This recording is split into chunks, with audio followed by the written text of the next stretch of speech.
Thanks very much for joining me, ladies and gentlemen.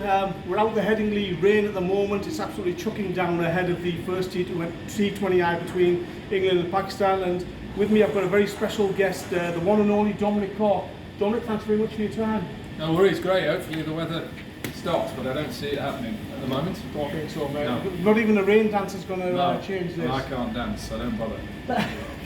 Let's talk PSL, Dominic. You've done the commentary stints out there for a few years now. Yeah.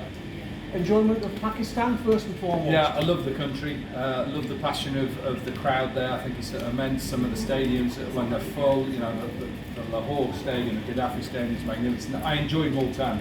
I thought I didn't go to Multan this year, but I went to Multan last year. I thought the cricket was excellent. A great golf course as well there, Rumanza golf course. Give them a shout out, Rumanza. But I literally loved all the places. Karachi, Islamabad.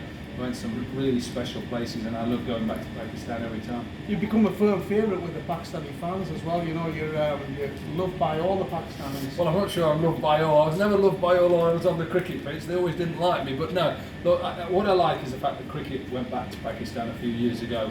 And I think it's great to see that. I think the PSL is up there with one of the best T20 competitions in the world. Obviously, you know, the IPL is there.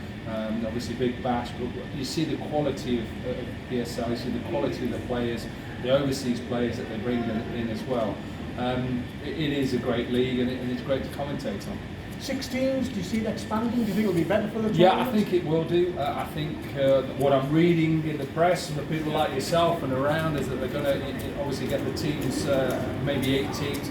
I hear perhaps maybe they're taking some of the games to England, I hear maybe this year, which would be exciting for people here to be able to watch Pakistan Super League. But I think 2 more teams will really work out well.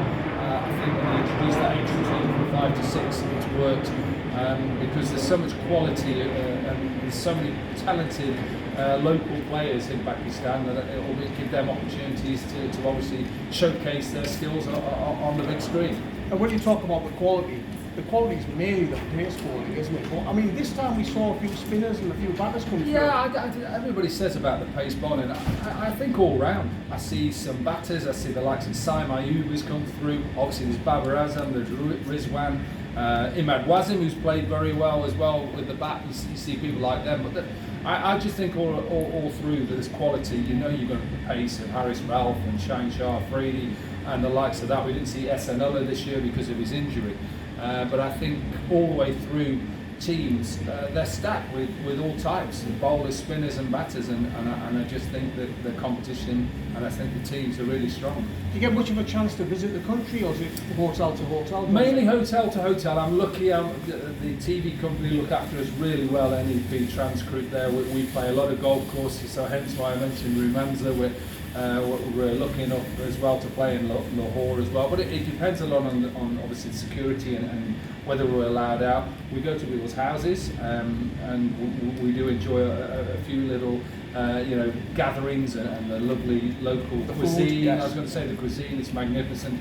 And I think, you know, we get an opportunity, and that's a good thing about going there. And looking ahead to this England-Pakistan T20I series with the T20 World Cup in mind, Dominic, how do you see this series going and the T20 World Cup? Yeah, it's a challenge for both teams. I think they're both strong teams. England, obviously, a lot of the players have come back from IPL, so they've played a lot of T20 cricket.